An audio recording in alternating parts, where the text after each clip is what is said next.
So what we've got here is a situation where President Biden, who has inherited a Trump-era law to punish US partners and other countries that dare to do business with Russia, North Korea and other American adversaries, India has completely dodged the provisions of those sanctions.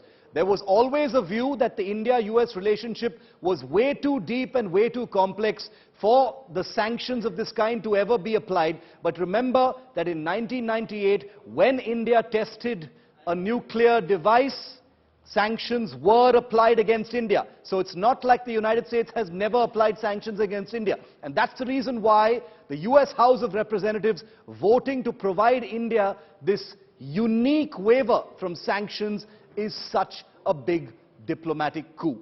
We're going to get deeper into this. Our National Bureau Chief Abhishek Bhalla is with me live on this momentous story. Abhishek, how significant is this? You know, because for 4 years now, the sword of CAATSA, these punitive sanctions have hung over India's head. You know, there was never a sense that it would be a great threat, but given that the United States has sanctioned India in the past, anything could possibly have happened. How significant is this in your view, Abhishek? Big relief, Shiv, and it seems that the decks are cleared as far as any US sanctions are concerned for the purchase of S-400 that India has made. We need to understand how important the S-400 is for India. In fact, the deliveries have already started. The first unit has been delivered and it's already, being used at the Western Front, somewhere in the Punjab sector. The next 4 units have to come.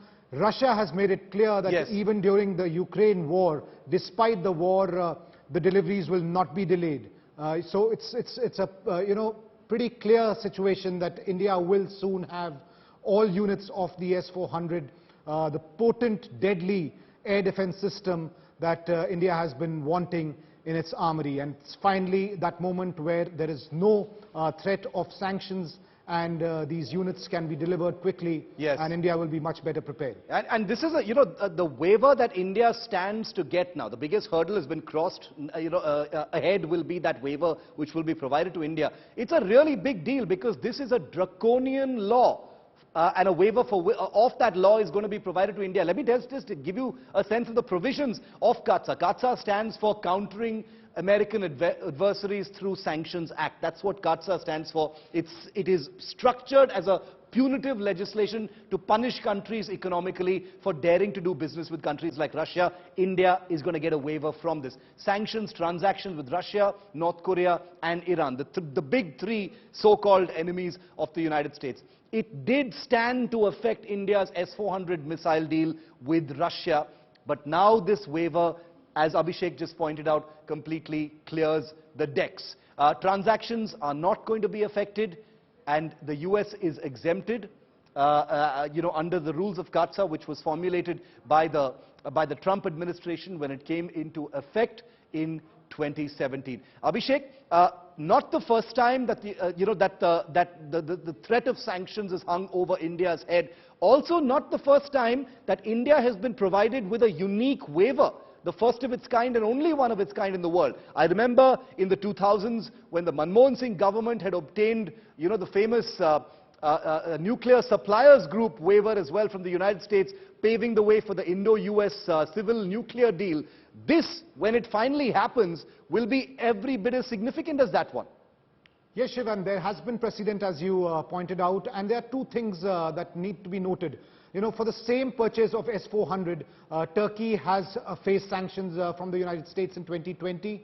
And, when this amendment was being moved in the US, there was a mention of China as well.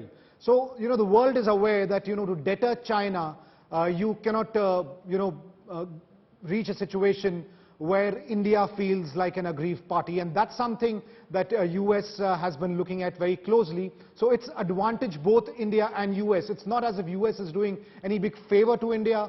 They understand the geopolitical implications of these sanctions, and that's the reason why, China was mentioned while this was being discussed.